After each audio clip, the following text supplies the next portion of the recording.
I'm Christopher Zweig, and this week on CJ at the Movies, I got some new films for you, including the new Supergirl movie, the latest Jackass sequel, and new films directed by Olivia Wilde and John Early. Let's take a look. Our first movie is Supergirl, or as I would like to call it, Stupergirl. Millie Alcock reprises her cameo role from last year's Superman as the Man of Steel's cousin who spends her days drinking on planets with red suns and fooling around with her dog Crypto, until a group of space pirates come in. Their leader, played by Matthias Schoenaerts, not only murders the family of a young girl named Rufy, played by Eve Ridley, but also poisons Crypto. So Supergirl and Rufy have less than 3 days to face the villain who also has the antidote on him. You bet your bottom dollar David Cornsweet reprises his role as Superman, and Jason Momoa has another DC role after Aquaman as the bounty hunter with Kiss makeup and the name Lobo, and given the fact that he fights the space pirates, I guess that would make him a nominal good guy. Supergirl, still produced by James Gunn and directed by Craig Gillespie, tries to be emotional when we get to Supergirl's past when her father sent her and Crypto to Earth, and Alcock is a cute actress to play the title hero, but so far I think she's portrayed in this franchise as a jerk and a cynic, and the story she's given doesn't give her any justice, pun intended, and I've used that before.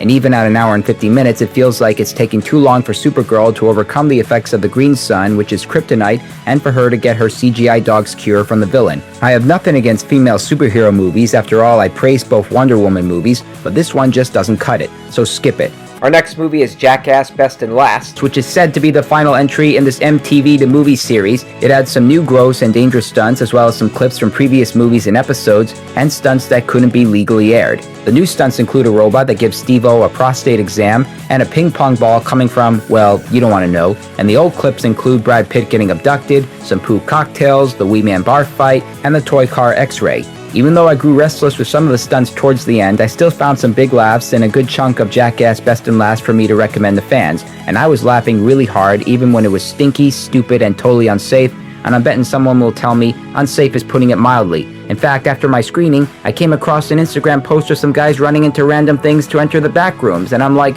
now we have another movie making guys want to do dangerous stunts? What a crazy world we live in. So for fans, see it.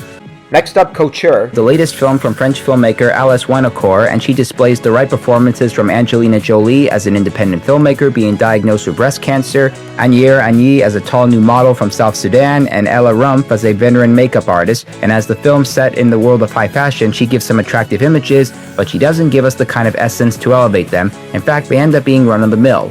This movie doesn't give each woman enough screen time for us to get to know them. It just wanders about with the preparation for Fashion Week, some subplots that have very little payoff, and the tone that makes the story seem boring.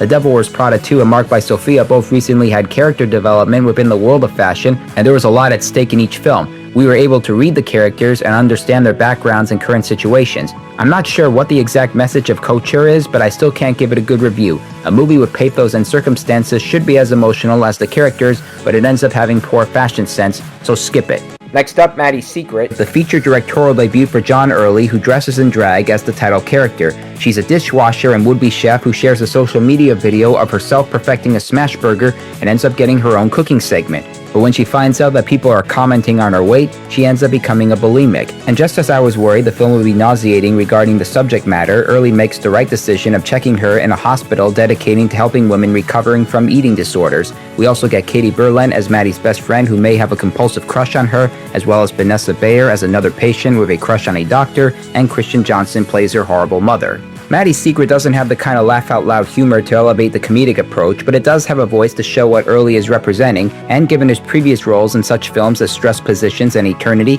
he delivers on the tone and genre. He knows when to be emotional without trying so hard, and he knows how to disguise himself as a woman without humiliating himself. He doesn't have to. He has to speak with the right dialogue and character development. Crash diets are no laughing matter, especially when it comes to a young age, and Maddie's Secret refuses to make fun of people with eating disorders, and I'm glad he focuses more on recovering than vomiting. Even in the hospital where women throw fits, they still have personalities, and that's healthy, so see it. And our last movie is The Invite, the third directing job for Olivia Wilde after the brilliant Booksmart and the cynical Don't Worry Darling. She and Seth Rogen play a bickering married couple in San Francisco who invite their neighbors from upstairs, played by Edward Norton and Penelope Cruz, to dinner. They're happy to see their gracious host, but then more awkward moments and complications emerge within their night. Sometimes it's about sex, sometimes it's about cheese and champagne, sometimes it's about their jobs, and other times it's about what their windows unfold for them. The screenplay was done by Rashida Jones and Will McCormick, who were inspired by the Spanish Spanish comedy The People Upstairs, as well as other movies like Who's Afraid of Virginia Woolf, When Harry Met Sally, and Force Majeure. So there's a strong sense of intensity and awkwardness that blends well with the marriage problems, and it all keeps us watching. The invite gets a little annoying with the obligatory awkward faces made here, but the honesty and attitude overshadows that and allows us to see how one night brings out the best and worst qualities of the characters. Rogen, Wilde, Cruise, and Norton all elevate the comedy and drama that speaks to the audience. Their dialogue often has the punch lines and attitudes to punch you in the face. They're able to resonate with people with struggling marriages or eccentric people having their own methods of pleasure. So take my advice, see the invite, and you'll know exactly what I'm talking about.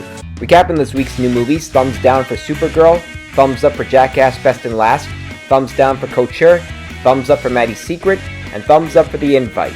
Well, those are the new movies I'm reviewing this week. I'm Christopher Zweig. Stay safe, and I'll see you at the movies.